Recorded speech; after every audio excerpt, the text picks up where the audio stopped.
Hello everybody and welcome to another episode of Roleplay Chat. I'm Matt, a game master who can't stop talking about role-playing games. In today's episode, we're going to be covering sexism in the TTRPG space. Specifically, how old material and even some new material has elements of a sexism or bias included within its rules. And we also cover sexism at the table. So sexism that might occur through biases that we might be unaware of, or things like that. So when we're playing the game and how sexism might come out in that form. Now, before we dive into the discussion, I wanted to have a couple of little caveats before we get going. Now, the first thing here is that sexism in the TTRPG space exists. That's a fact. It existed before, and I think there have been a lot of strides towards tackling it, but ultimately it's still there.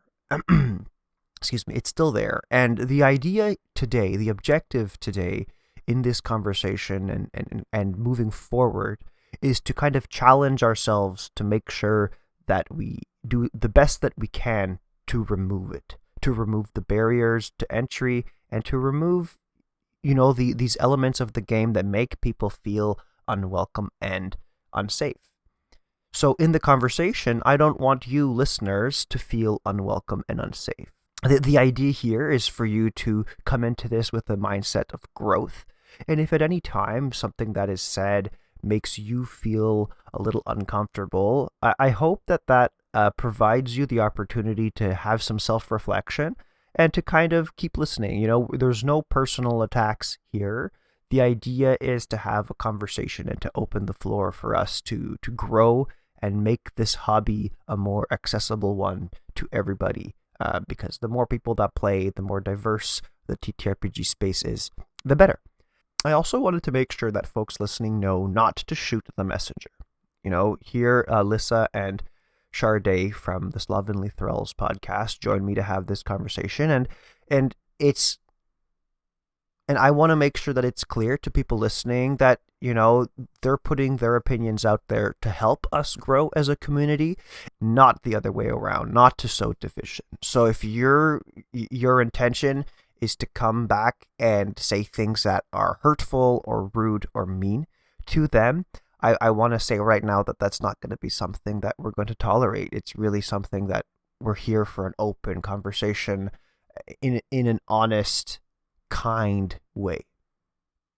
So anyway, with that being said, I have a couple of other announcements for the show. The first one being that today's show is going to be the last show before I take a little bit of a summer break. Every summer when my kids finish school and whatnot, I take some time off to be with family. As Roleplay Chat is just me. It's just a one-person show. Of course, I have all my guests who come and share their insights, but all the post-production, all the promotion, and all the social media stuff it's all me coming up with the questions, all the research, etc. So I'm going to take a little bit of a break. This will be the last episode for the next couple of months, and then the show is going to come back either in August, probably mid-August or early September. But I'll make sure to post updates on socials for all of that. But yeah, this will be the last episode, and then I'm going to take July and probably the month of August off, and then we'll get right back into the thick of it in September. If you are a patron subscriber supporting the show, thank you for your support. I'm going to pause billing on the show so that, of course, because I'm not producing anything new, I don't want to be charging you for that. So I'm going to pause the billing for the months of July and August. That might also be a really good opportunity for folks who want to check out some of the older content. If you've been on the fence about whether or not you wanted to listen to the extended episodes of the show, this is an opportunity for you to do that. I'm not exactly sure how Patreon works, but I think you can go and access the entire back catalog for free, I guess, because the billing is paused. So I'm not 100% sure, but it might be an interesting opportunity for you to check that out and see if it's something that you like. And if it is, then you can stick around, and then when it comes time for me to resume billing again, you'll be able to listen to the episodes, first and get the extended episodes right off the bat. You don't have to wait for the release schedule. So anyway, yeah, that's those are the updates that I had for folks. Is there anything else? Yes, there's one last thing. Sorry, I forgot. I completely forgot to also talk about the indie showcase. So I've had a lot of interest from independent content creators, or rather game publishers and writers and stuff, to have their show spotlighted in the indie showcase. I've been having a lot of fun reviewing the indie games, so my intention is to continue to include the indie showcase in all future episodes of the show when I come back from my summer break. But I do want to hear from you if there's specific types of indie games that are more interesting to you. Do you prefer solo games, or would you prefer more traditional TTRPGs where you have a group of players? Or would you prefer that I look at specific system like supplements and books that include, options for character creation and stuff like that? So I'd love for you to reach out to me. As you know, that's contact roleplaychat@gmail.com, or you can always just find me on Twitter or Instagram or Threads, role_play_chat, and just send me a DM or tag me in a post or something. I want to know, I want to make sure that the indie showcase segment is what you want to be hearing. So because I have the benefit of having so many people from the indie community, and we have such a rich, thriving indie community, I'm going to try to make sure that I kind of match up your interests with the kinds of games that the indie community are making, so that it's a win-win for everybody. Yeah, so that's it. That was the last of my sorry, this is a pretty long introduction. Let's get right into the conversation. Enough of me talking, and let's hear Shardea and Lyssa as we talk about sexism in the TTRPG space. Hello, everybody, and welcome to another episode of Roleplay Chat. I'm Matt, a game master who can't stop talking about role-playing games. Today, I am so excited to be talking to two people in the TTRPG space that I've been following for quite some time now. Their podcast is great. They're even more fun on socials, too. So anyway, I'm super excited to be here today to be talking about sexism in TTRPGs. I think it's something that is a conversation that should constantly be happening, but it's definitely one that's long overdue for the Roleplay Chat audience. It's something that I've wanted to talk about for quite some time, but as a white dude, I didn't really feel like it was my place to be talking about it. So I'm really happy to have two wonderful folks from the TTRPG space here today. They are hosts, podcasters, and I don't know if this is an official title, but I want to call the two of you TTRPG historians. Please join me in welcoming Lyssa and Shardea to Roleplay Chat. Welcome. The microphone is yours. Wait, hello. I've never been called a historian in my life, but I am so tickled that you even think to call us that. That's so flattering. Thank you. I'm glad. We might steal that now. Yeah. Do it. That's Totally. your way. You heard it here first, so now, yeah, definitely, it should be added to your list of titles. Mhm.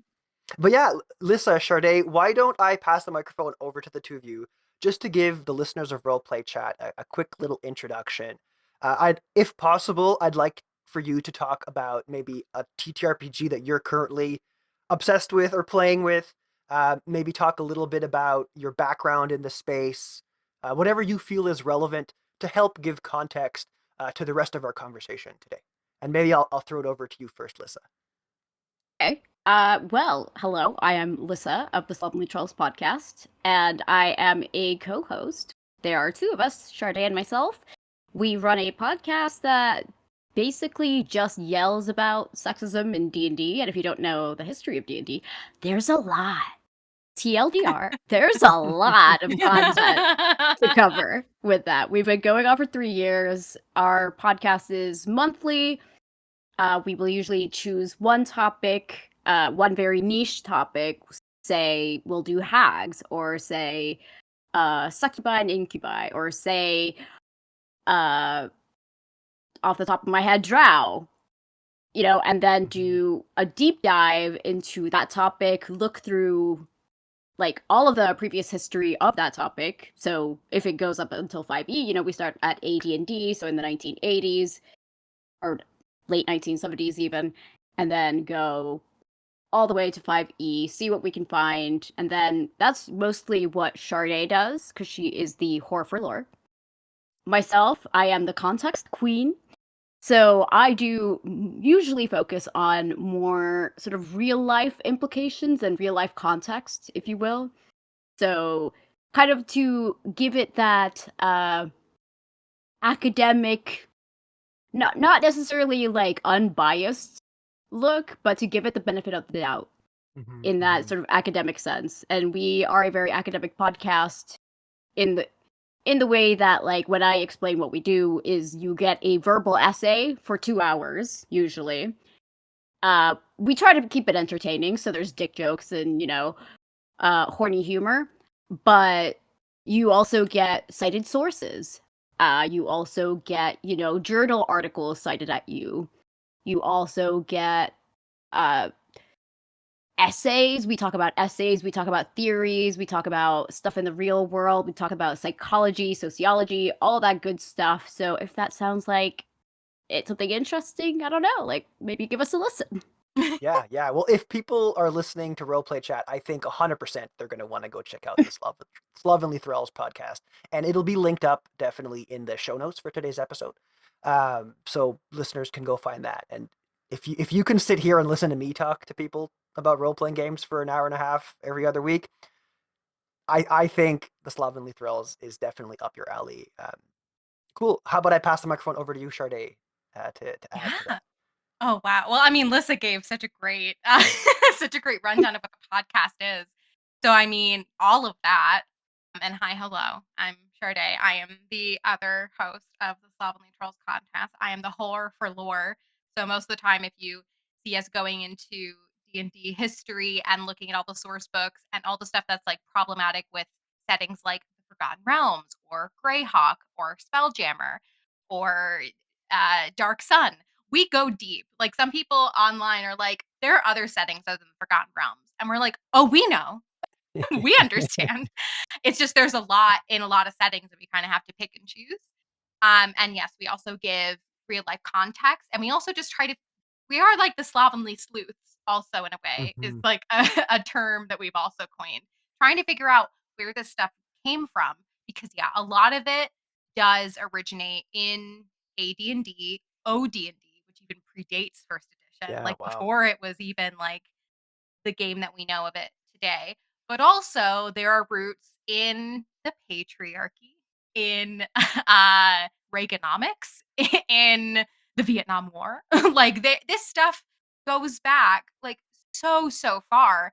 So yeah, there are definitely bad players, BBEGs, whatever, but they're like minor. Like Gary Gygax, some of the original creators, they're like just a small piece of the puzzle. They're not all that's wrong with it.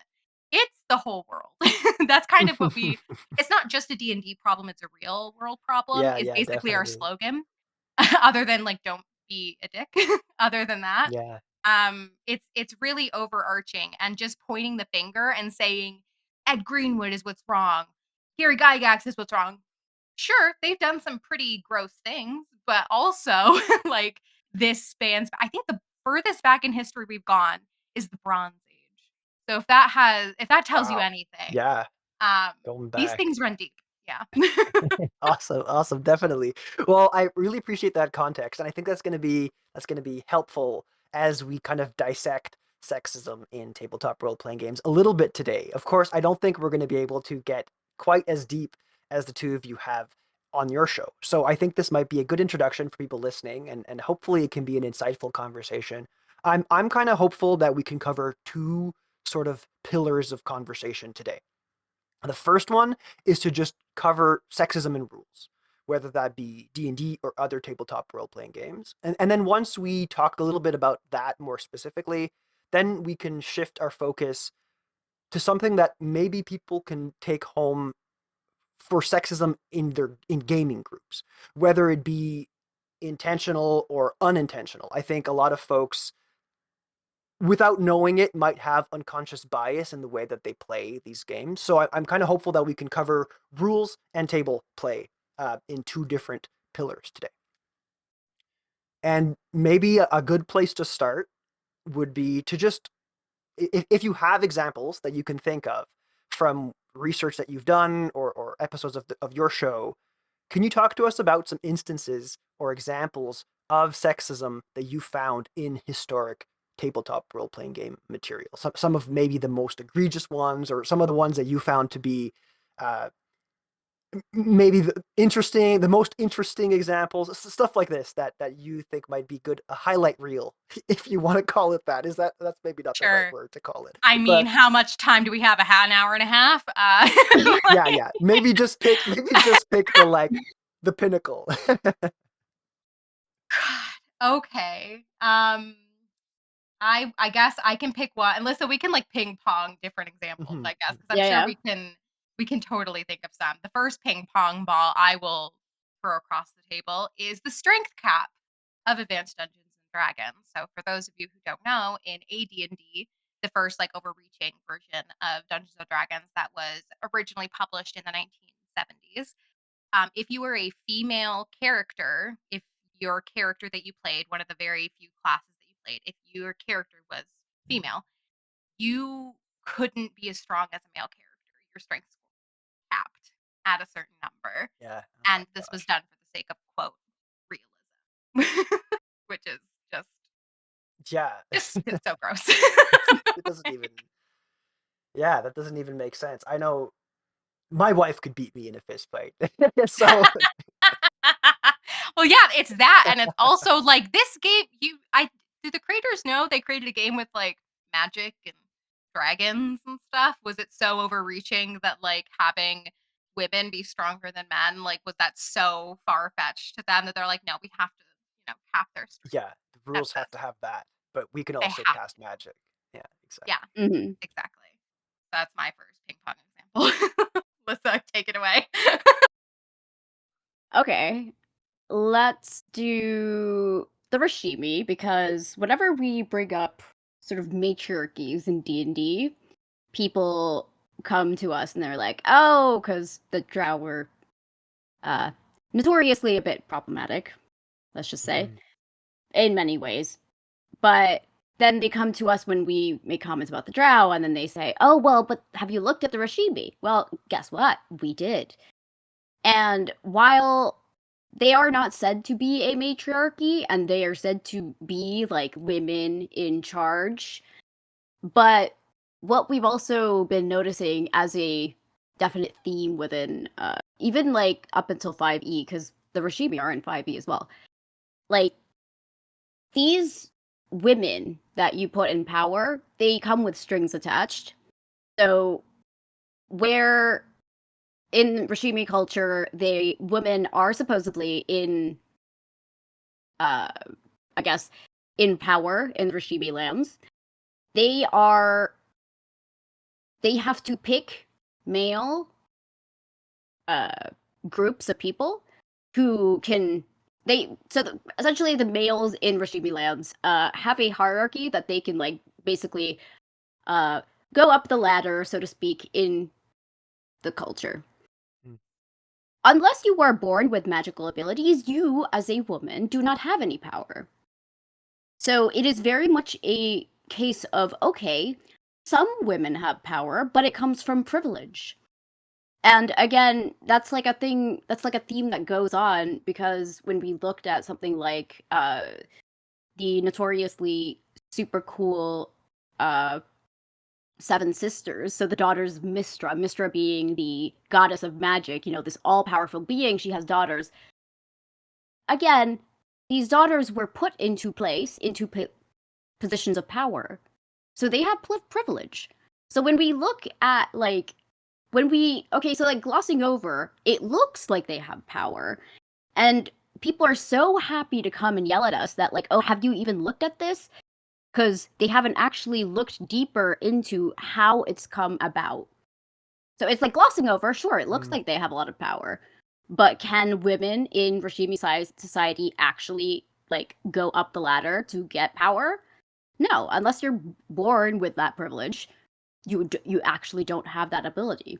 Unless you're born as the daughter of a deity, you don't like succeed in that.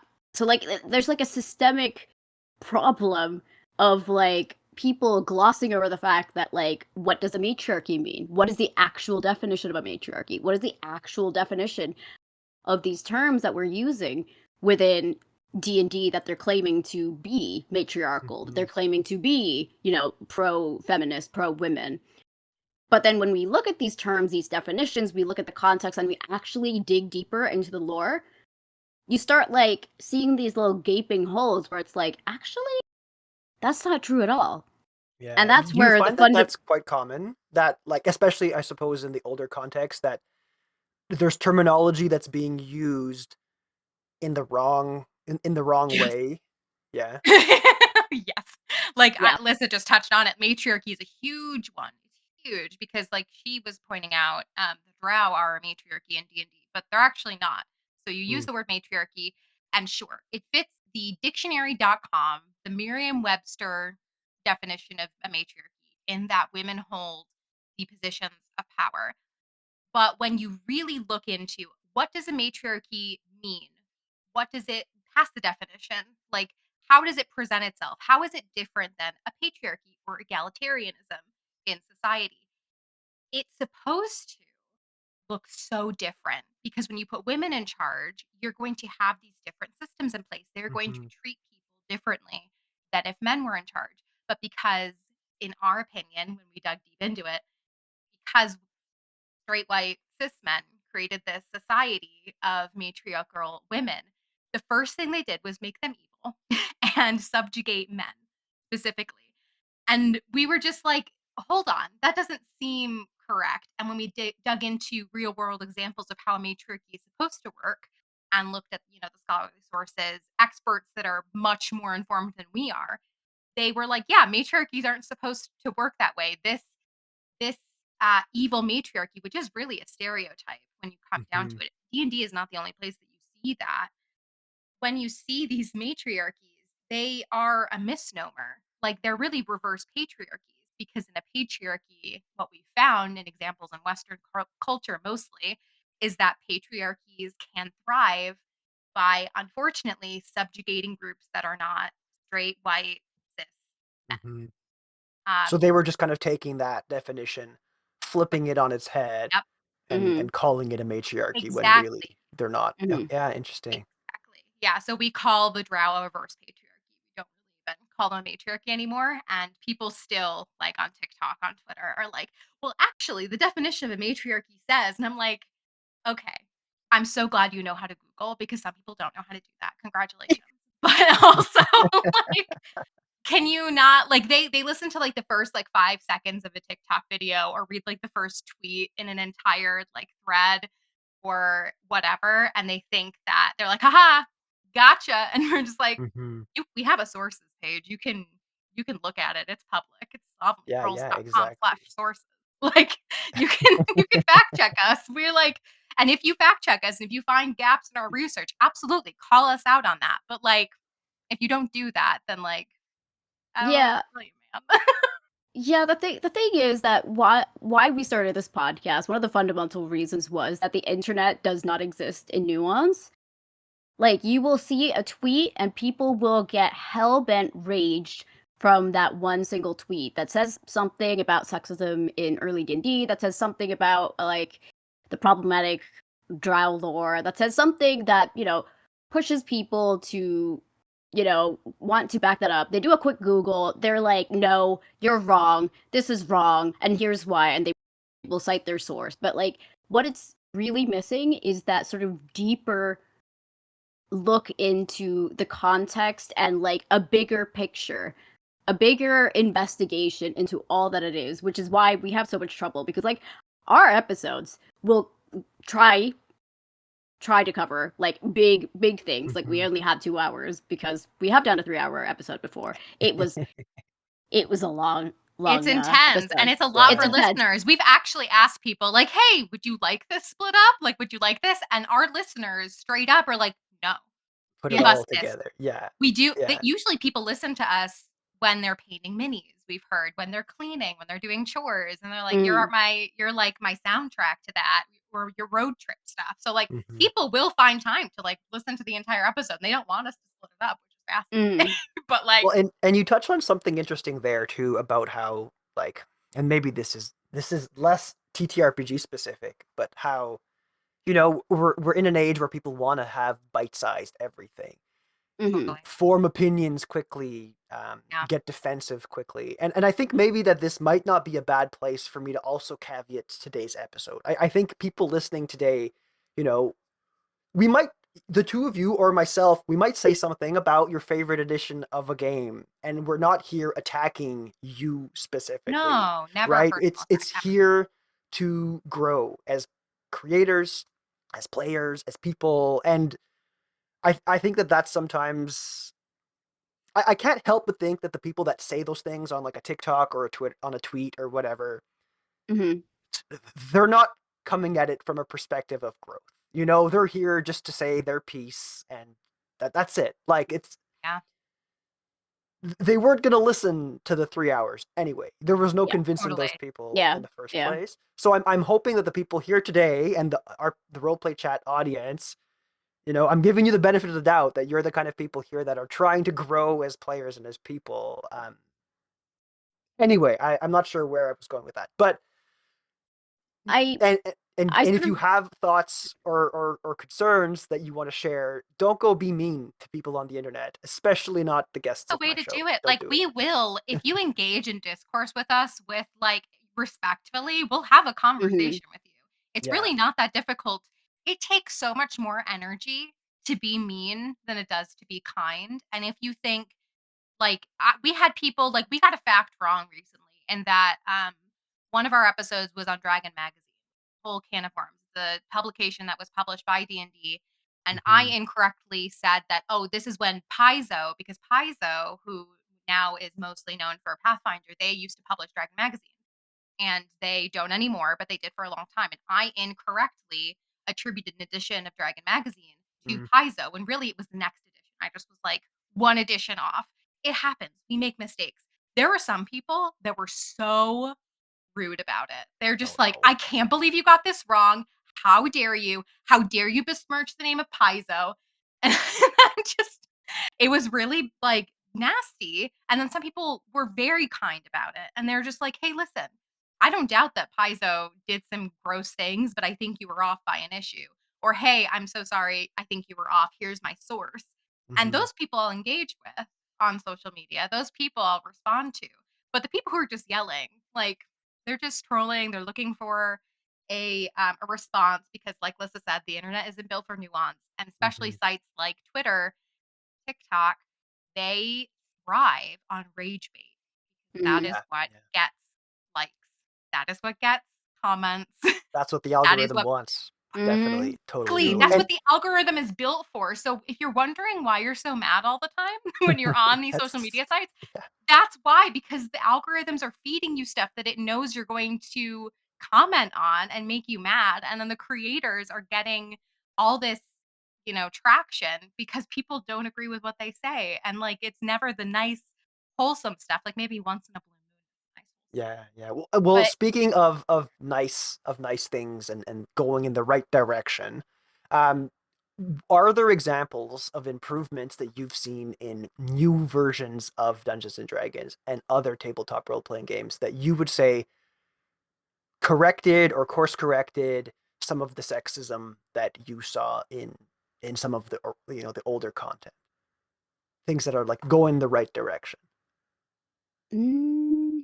I think overarchingly, I Yeah. mean, we could Mhm. totally get into some very specific examples, but if you were to look at like, if you were to put this on like a graph of like sexism and then the year on one side, and it's like this line graph, the sexism would be like all the way at like, I'll be nice, 80 out of 100. I'll be nice. I'll give it like a 20 buffer. It's maybe more than that, but I'll give it that. In like 1973, it was like at an 80.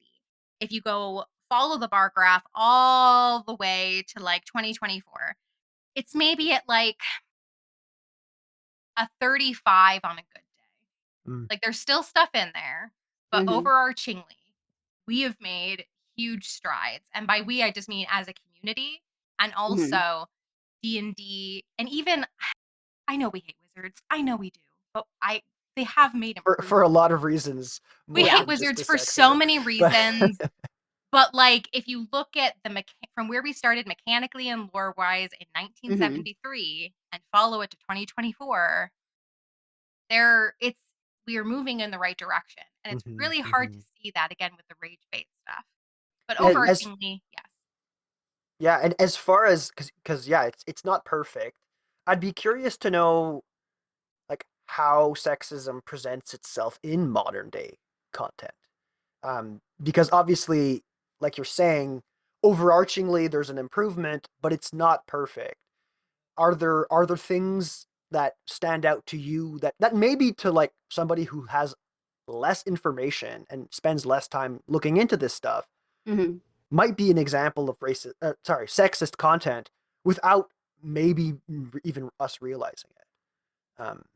I mean, it sort of like when you look at where that sexism comes from, like I Mhm, usually it doesn't come from the fact that Wizards of the Coast is inputting sexism deliberately into their books. Like and it's not even that they have unconscious bias usually.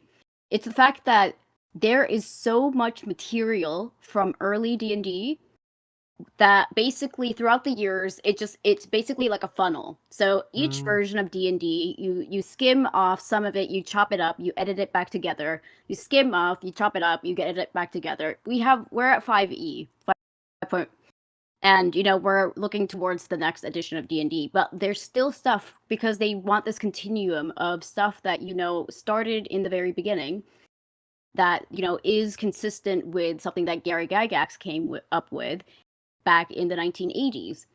But when you don't realize, when you don't have that critical lens to look at it, most of the stuff that is sexism or is problematic is stuff that is from way back when, but somebody just glossed it over, just overlooked the fact that, oh, it could be seen like this. like we were saying earlier, like it's a real world problem. It's not a D&D problem, usually is the case, because D&D, when Gygax went into it, he was trying to just create as much content as possible. Where do you get content? You look at the real world. You look at other creators. So you look at Tolkien. Who was Tolkien? Another white man who didn't have any women in his creations. The stuff that he was looking at and like inputting like different cultures, giving mechanics to like Hinduism, to Indian gods, to Mhm. Finnish gods, to Norwegian deities. There's that point of view of somebody who is not from that culture. You're giving stats to what you think. He was a learned man. Like benefit of the doubt. He was a learned man. He did his research. But the point of the fact is, nobody from that culture double checked it and okayed it. So Yeah. when we come down, you have these gods and they change, they disappear, they change, they morph. Sometimes they end up as like an original deity from Finnish mythology ends up to being a really big deity in D&D today. So we have like Mielikki. Like she is something that exists in my culture. mm, So it's usually not Wizard of the Coast like actually creating lore that is problematic. Yeah. It's just they didn't realize that what they're looking at should have been had a consultant to look through it yeah. before they okayed And it if and you published it.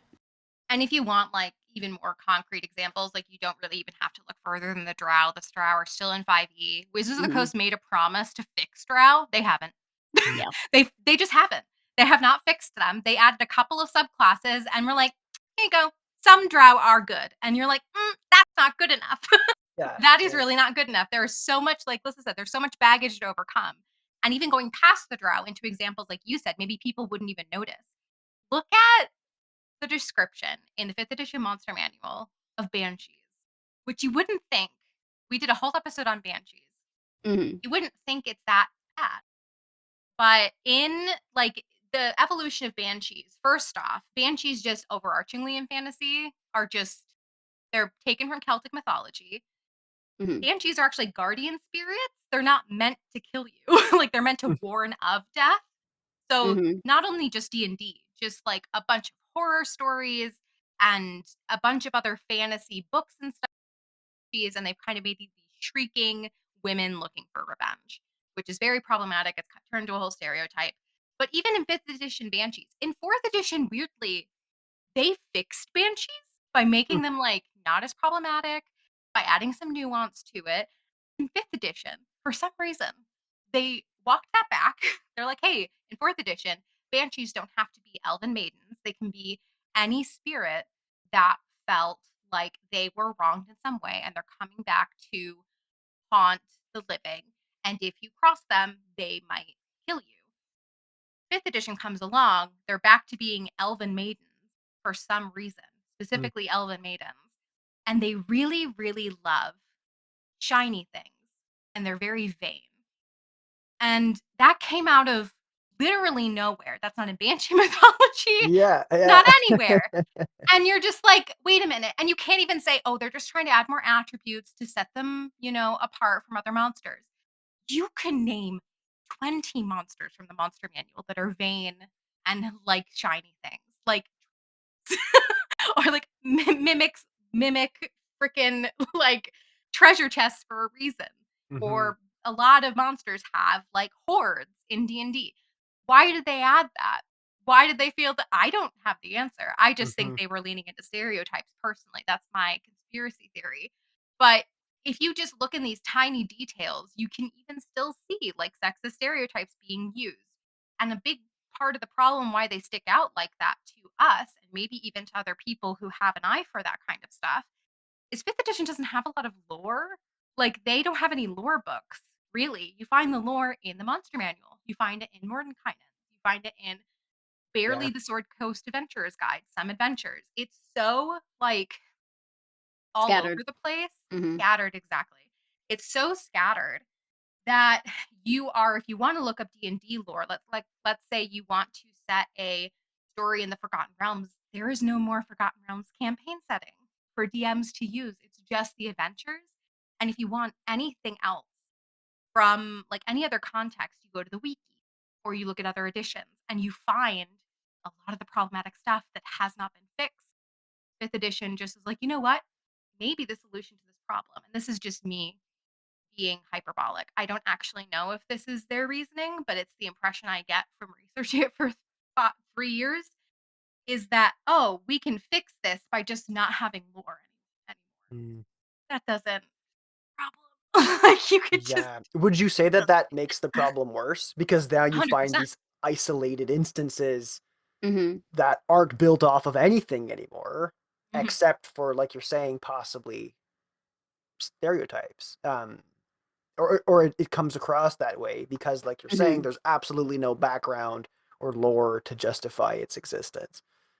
And when there is, it's not like I understand that I am so in the minority of people who like I want lore books. Like I've been campaigning for 5th edition and now D&D 1 or whatever the new edition is going to be. I want like big chunky lore books because we need in the Forgotten Realms or Greyhawk or wherever the default campaign setting is going to be, we need a fresh start. Like you can use some of the old stuff, but usually, and Lyssa, correct me if I'm wrong, I'm pretty sure how they fixed it and like started from scratch is they had like magical anomalies happen, right? So you have Mm. like all of these weird magic Mhm. things, usually with Mistra happening, Yeah. of just like, Yeah. oh, the weave is broken and all this weird stuff is happening.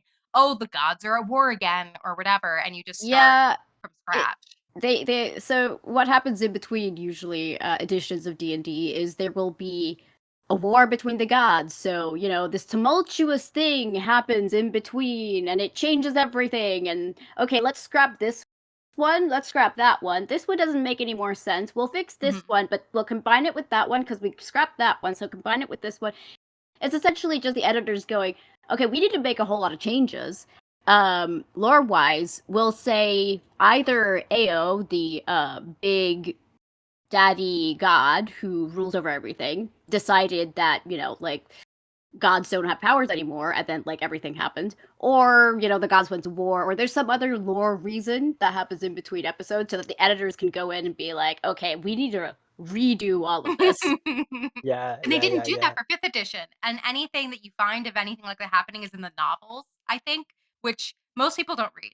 We're not caught up on the novels either. We've been kind of, like, trying to get Reading through here some and of there. them Yeah. here and there, but, like, most people who play D&D don't read the novels, right? Yeah. Like, Well, you I mean, wanted it I don't even have like I play these games without settings. Like, or Hmm. I have a sure. setting, but it's not anything official Yeah, Yeah, canon yeah, by yeah, anybody except yeah. for me and yeah. my friends. We're playing a game and we create stuff as we go. Um, Mhm. so yeah, I mean, I don't think you're in the minority, Sharday, in saying you want more context. I think that like having a source book, kind of like in 4th edition, there was the Eberron source book and there was the Forgotten Realms source All the book way and back. all of these things. All the way back to, like, Um, I think 2nd edition had the first ones, 'cause Advanced Dungeons& and Dragons, only toward the tail end did they get the rights to the Forgotten Realms, because Ed okay, Greenwood created yeah. the Forgotten Realms, and then TSR, the company who first started making publishing D&D, they bought the rights, and then they started, getting their own twist on things, etcetera, etcetera. Mm, So, like, since 2nd edition, basically, we can put a starter there in the 1980s, like, they've had campaign settings for multiple different universes. yeah. Planescape, Forgotten Realms, Spelljammer.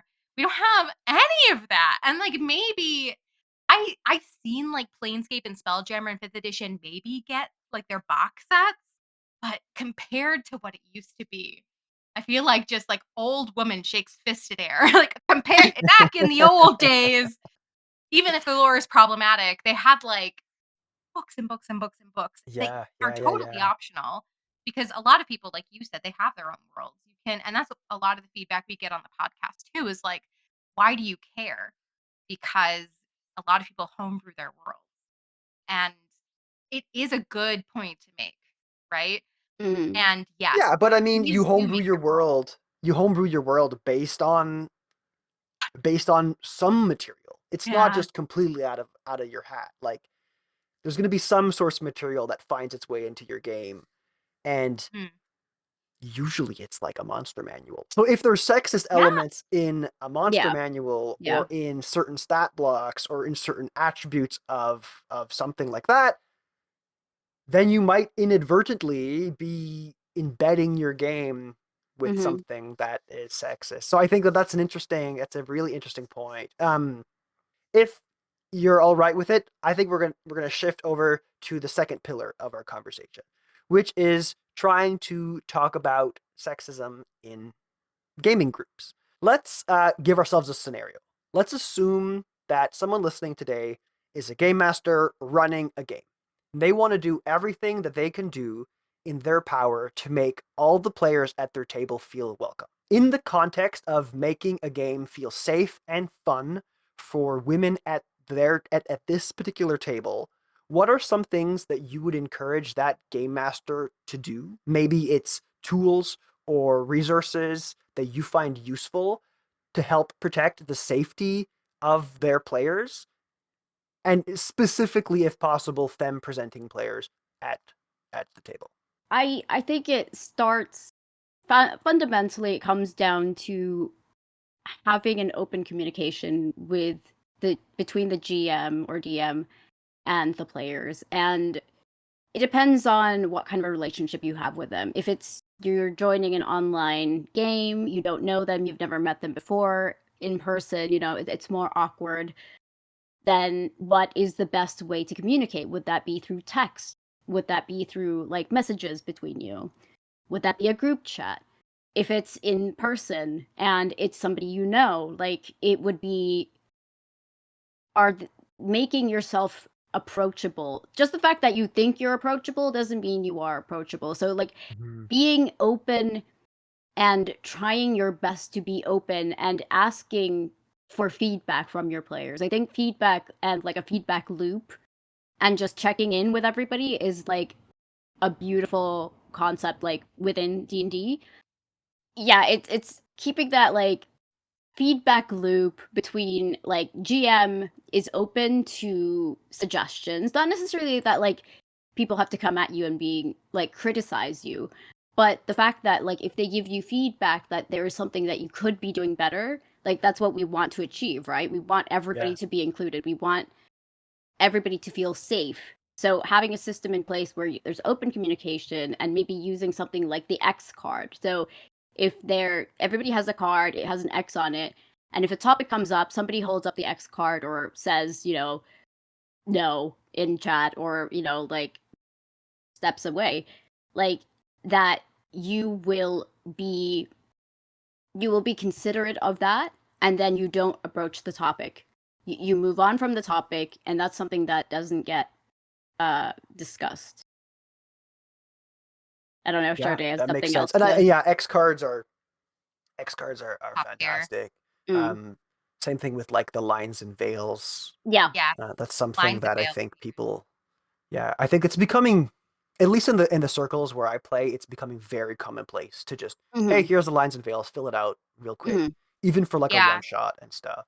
Exactly. Yeah. Like there are so many resources online. Like I found a great worksheet to give to my players at the start of the most recent campaign that we started together.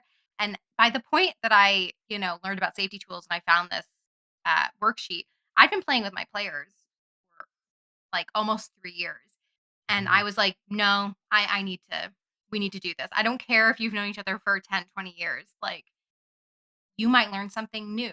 You might have been accidentally doing something as a DM GM that made them uncomfortable, and they maybe didn't feel comfortable coming to you because you're such good friends. They didn't want to ruin the group and they didn't want to ruin Mhm. the friendship or whatever. Having that like worksheet and really just overarchingly, I will never stop harping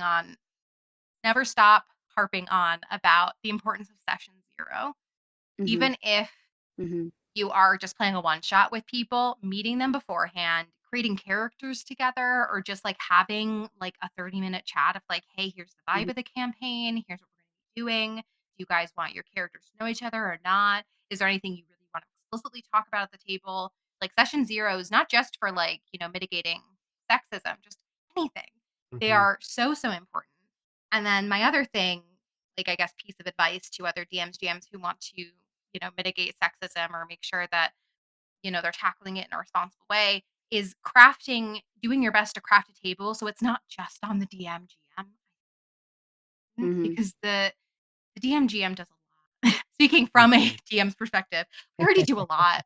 Like sometimes you're creating a whole world, you're planning sessions, sometimes you're scheduling sessions, sometimes you are trying to solve inner party conflicts because somebody comes at you with an issue and then you have to be the middle person, which by the way, if you do that to DMs GMs, try not to because like D&D is very therapeutic, but they're not your therapist.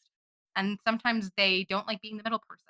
You have an issue with somebody at the table who is being sexist or just is vibing with you differently, try to solve it with that person before getting the DM involved. Because again, usually they're doing like a bazillion other things involved with the game. So I think from a DM perspective, if you can find players that you're comfortable with sharing that, I don't want to say it's not a burden, but sharing that responsibility with Mhm. and making it very clear at a session zero, like, hey, if we have any issues, like, here is maybe the line of attack of how to get rid of this. Like, first go to this person. And if you can't figure it out, then come to me, or just setting up that sort of communication pipeline. Mm-hmm. And that might really help. And just open communication is always going to be at like the base level of it. But keeping in mind that it should never be just on one person. It's a table. Mm-hmm. Like it's a Yeah. group setting. And yeah, having a session zero, having safety tools.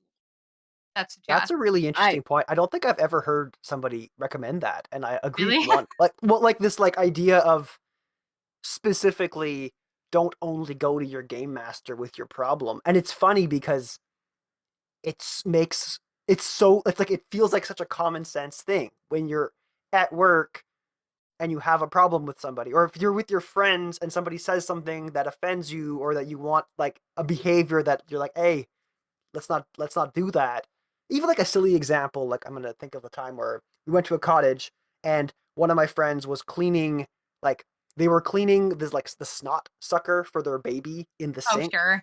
and someone was like, hey, like that's kind of gross. Can you clean that in a like go to the bathroom to clean that? Don't clean it in the kitchen sink because we're all communally like cooking here. And then it was like that conversation happened between the two people that it impacted. They didn't come to the person who like was hosting the weekend and ask them to, like anyway.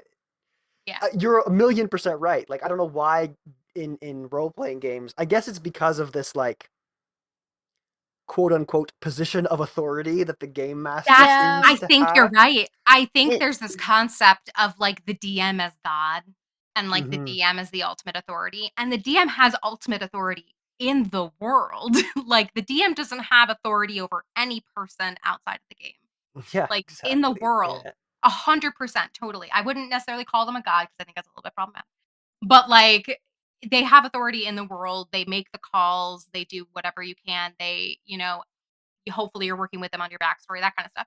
They don't have authority over other people, like Yeah, usually. exactly. And if you want, and you should totally keep your DM informed, definitely on what you're doing. Like, hey, I have a problem with this player. I'm going to take care of it. I'm going to talk to them, but I just want you to be aware of it. Totally do that. Yeah, absolutely. Let your DM know, like, this is what's going on, but don't count on them to solve your problems for you.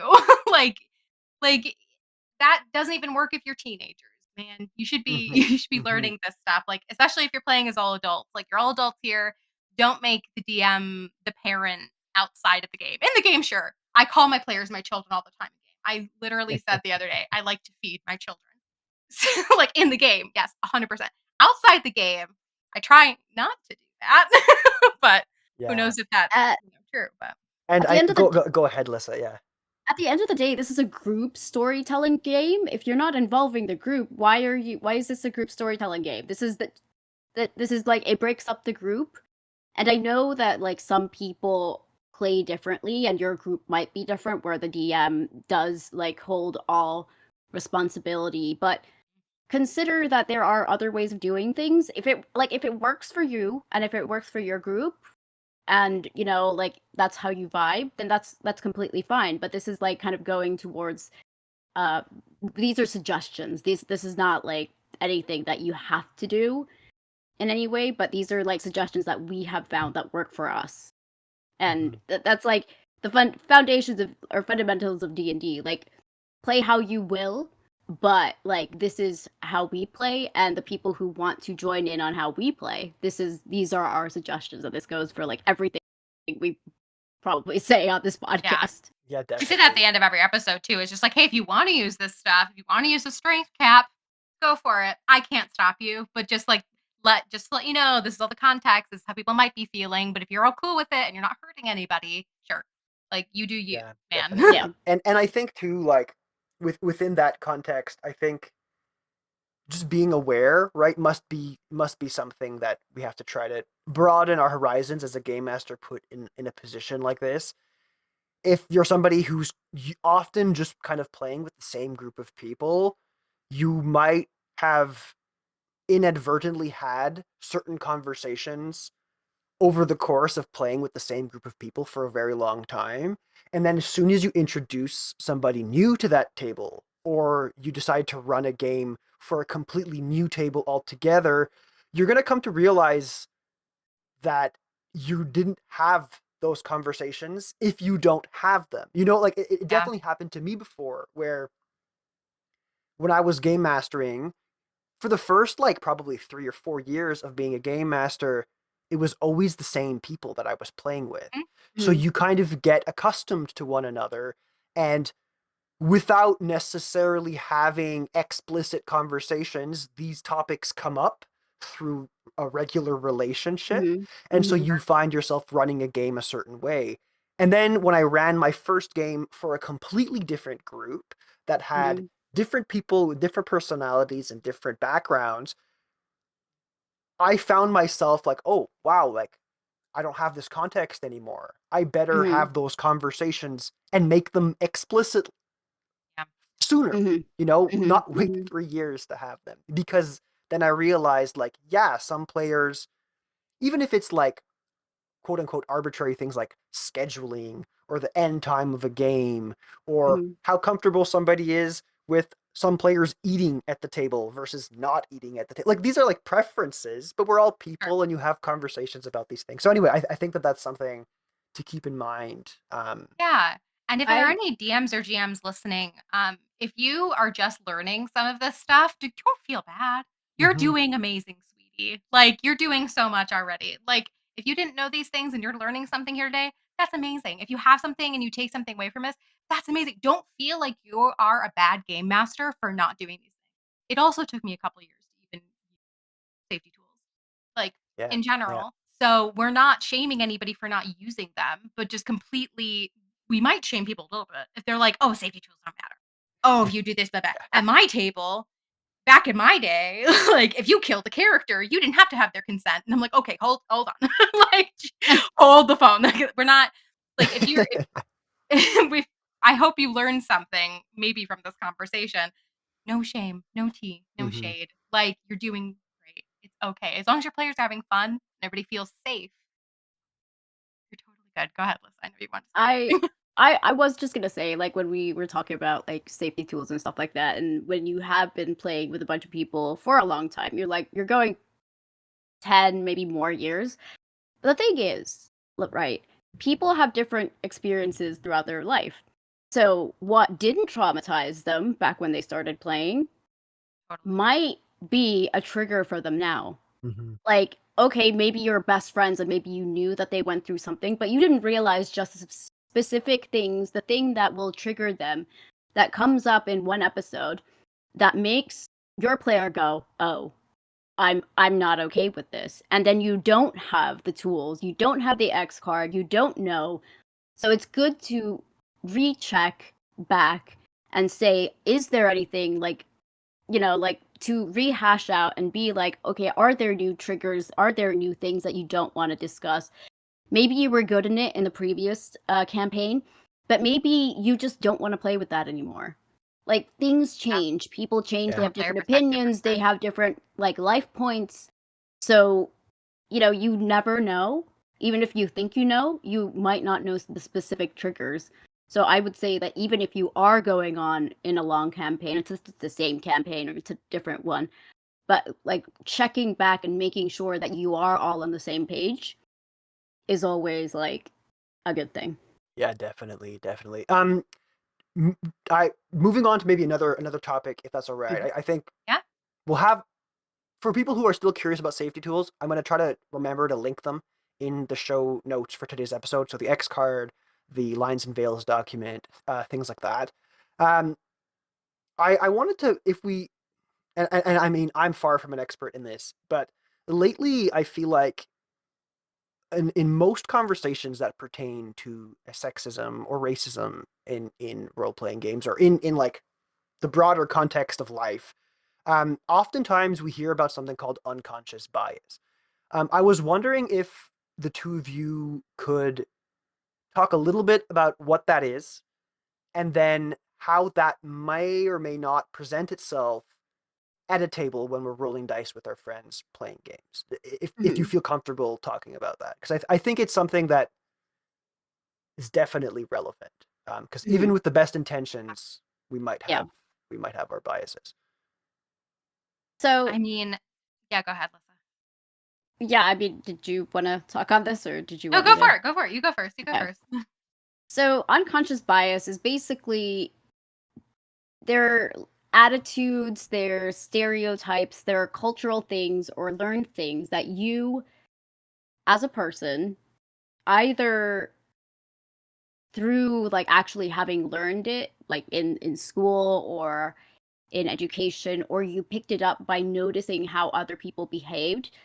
They're ways that they're thoughts that you have or ways that you act or react to things that are you don't mean to do it, but they are fundamentally problematic or can be seen as problematic. So it's you being biased towards a certain kind of person. It's like humans are built to make judgments in like 1 to 3 seconds. Like that's first impressions. Like you will always make Mm-hmm. a judgment of a thing like in the first 3 seconds that you meet them. And that's why they say first impressions are super important. But with that territory, so you will, like, when you make that sort of first impression and you look at that, you make certain judgments about it. It's to the benefit and detriment of us as human beings. Like, you can tell that they look feminine. So do you make a conclusion that they are female? Do they appear to be manly? Do you make the conclusion that they are a man, that they have a, certain things about them, that they act a certain way, they have a certain background, if they look they have a certain skin color, that they have a certain job, so, like, it all comes into this, like, fundamentally what you grew up with, that and these judgments that you make on people, and that they're not necessarily bad, but when they become stereotypes and they when they influence your way of acting towards that thing, towards certain people, then that it becomes a bigger problem. Mm-hmm. And unconscious bias really just is something that you will be working on throughout your whole entire life. There's no way around it. It just comes from you trying to do your best to educate yourself. So I have unconscious bias. I have said things that to people that me as a quote unquote feminist, intersectional feminist, I look back on and I think, oh my God, why did I say that? And I realize I had a thought. I didn't realize who I was talking to. And from my perspective, they can't see that because they have their perspective, and they said to me in that situation, "Oh, that's an interesting thing to say." And that's like a very nice situation to have, where they were being super nice about the thing that I said to them.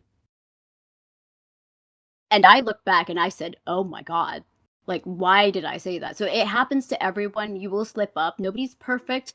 But as long as you're trying your best to try to educate yourself on where other people come from, be it by talking to people of different backgrounds, by reading, by looking up documentaries, or reading, maybe it's Twitter posts, maybe it's blogs, maybe it's books, novels, just knowing that there are certain different people who come from different backgrounds and they have, different perspectives, that like things that you say impact them in different ways.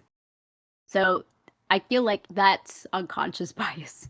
Yeah, that's a really solid definition. Makes a lot of sense to me. And then in the context of playing games with our friends or people, online or what have you, Mm-hmm.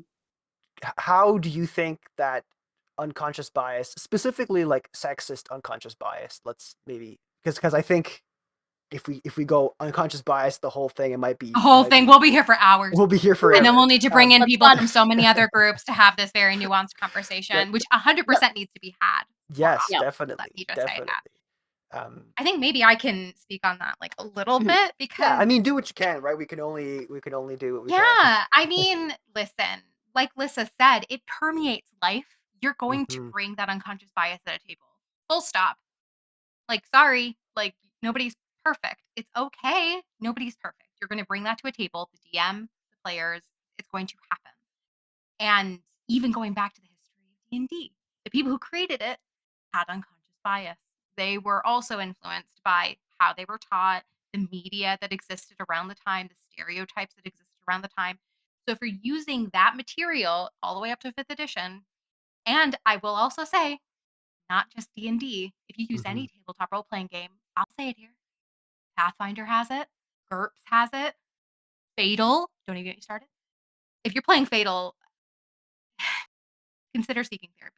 But I don't like, think I've heard of it's a that very one, but oh, please, if you Google at your own risk. But like, it is, if you're playing any tabletop role playing game in general, you're going to bring unconscious bias, and those people who created any tabletop role playing game, they're going to have their unconscious biases. They put them in the mechanics, they put them in the lore, any material that you use, homebrew material you use for Drive RPG, from DM Guild.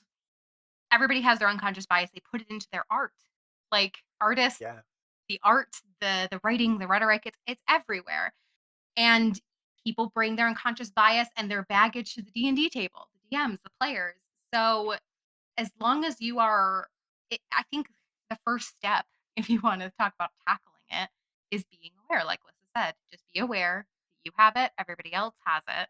It's going to present itself at some point. And I mean, I've had experiences with it, with sexism at the table. I'm sure a lot of feminine presenting people have, and maybe even non feminine presenting people have had experience with some sort of sexism at the table.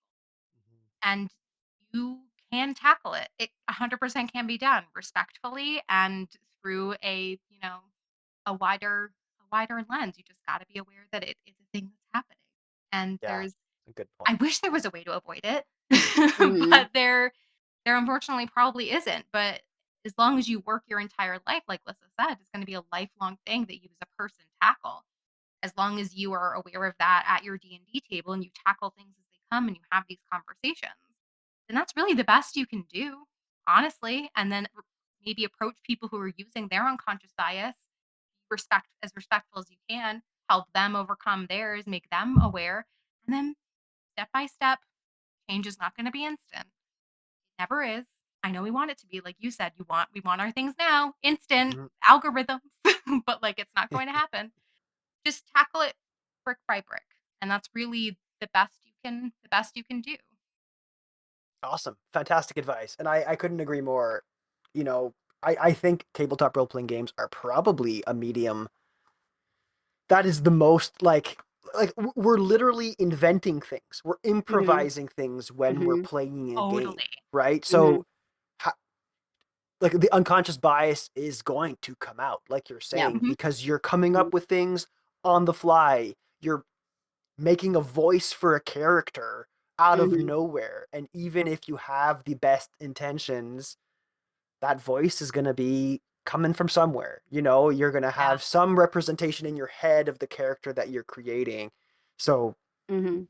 yeah, I think going back to the advice you gave earlier about open communication, constant communication, Mhm. having channels by which you can feel comfortable to bring things forward and flagging it, that to me Mhm. feels like a really strong foundation for tackling that unconscious bias. But Totally. Yeah, and being just aware as a person and doing, like Lissa said, like educating yourself mhm, through mhm, media, through Also, conversations with people. definitely, also, definitely. also being open to criticism, uh, That's not as a form of like I'm being personally attacked. It's not that it necessarily it might feel like it because being brought up the fact that like you are being vulnerable or you when you get criticism sometimes and some people say that they're good at getting criticism but then they may act a certain way when they do like Mhm, just Mhm.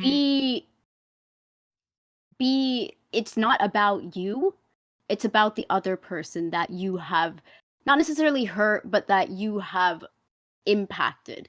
So being aware that when you are being getting feedback that you have said something that impacted that person. This situation isn't necessarily about you. It's something you said that caused them to react a certain way. So it's a learning opportunity, and that's how you should take it so that you can improve. And next time, you will say it in a different way. You will do a certain different thing. So it's not like a personal thing. It's not the mhm. end of the world. It's not your friendship is over. It's we're all trying to do better. We're all trying to coexist and tell this great story. And it's a place to learn. It's a place to change and say, okay, my bad. Here's what we're gonna do instead. This is how we change it, and this is how we fix it. And Yeah, then really everybody well moves said. on. Yeah. Yeah, super well said. So I'm looking at the clock and I think that this is about where we're gonna have to wrap up the show. But I think the two of you covered some really awesome advice and some really awesome examples that you shared with the listeners today. Before we say goodbye, I'm gonna pass the microphone back to the two of you just to kind of give some closing remarks about what we talked about today, but also remind us where we can listen to the Slovenly Trulls, where um, we can follow you on socials, all that kind of stuff.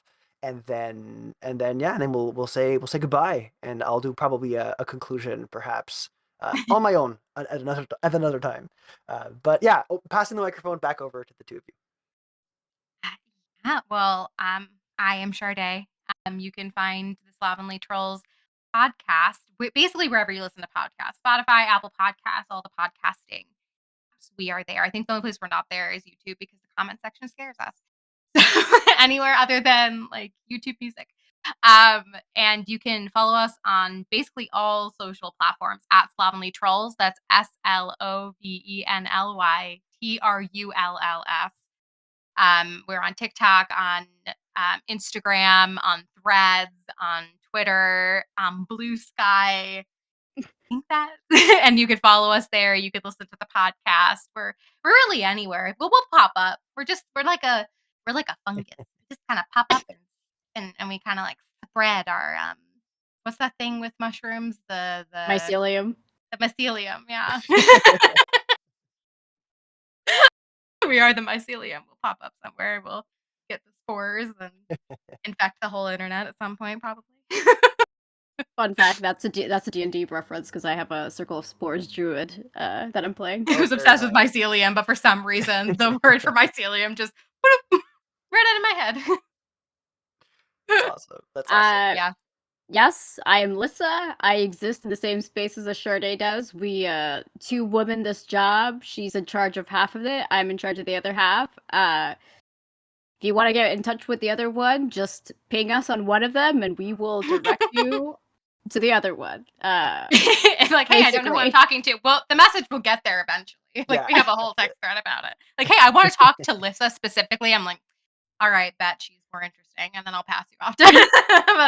Oh, we also have an email address, I guess, if you want to like, oh yeah, we're slovenlytrulls@gmail.com. I guess if you want to like send us fan mail or hate mail, go for it. Or critique, no room for hate. Feedback. Well, thank you to the two of you for being here to talk to me and to talk to the Roleplay Chat audience. It's been a pleasure chatting to the two of you. I hope listeners of the show, leave today's episode a little bit more informed, a little bit more insight, so that they can run better games for themselves and for their table. With that, let's call it a chat. Bye, everybody.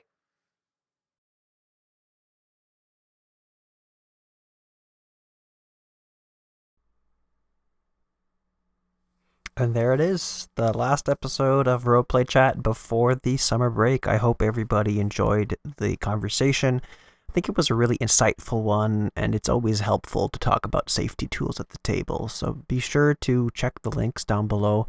If I forgot anything, as always, let me know on socials, or I'm sure you can comment on the YouTube video or what have you, and I'll make sure to update the show notes to include whatever links that I might be missing. So that's the end of today's episode. The show is going to be coming back. Roleplay Chat will be returning the end of August, early September. Until then, I hope everybody has a fantastic summer. And yeah, look forward to the show coming back. I have some really awesome guests that I've talked to already, and I just have to kind of do some post-production on that to get the episodes out. And as far as the show being on hold, like I mentioned earlier, because the show will be on a small hiatus, any of the Patreon supporters of the show are going to have billing paused until the show kind of comes back at the end of August. And of course, I'm going to continue to be active on socials. So if you want to chat, or if you have cool ideas about role-playing games, or if you want to reach out to me, you can always do that. Roll_play_chat on Twitter, on Threads, and on Instagram mostly. Those have been the places that I've been the most active. And of course, you can continue to look forward to the indie showcase. I know this week's episode didn't have an indie showcase, and I apologize about that. I was really hoping to talk about Galatia, which is a really awesome indie solo tabletop role-playing game, but I just didn't get enough time to write my review for the game. So I want to do it justice, and we'll have that review all ready and set up for the return of the show in August. So yeah, and end of August, or maybe early September. We'll see. But yeah, so with that, thank you so much. I want to do the usual thing where I thank the patrons of the show. So thanks to Jason over at Shadowmane and Demille at Demille's Wondrous Works for supporting the show on Patreon. If you want to join them, or if you want to take a look at the different tiers, now would be a good time because the show is on hiatus and there's a pause on billing. You can go and see some of the backlog of extended episodes where I get to talk to guests and have that kind of VIP discussion with them. Some exclusive content for you there if you'd like it. And then, yeah, the same usual thanks goes out to Pocket Bart for allowing me to use their music in the intro and outro of the show.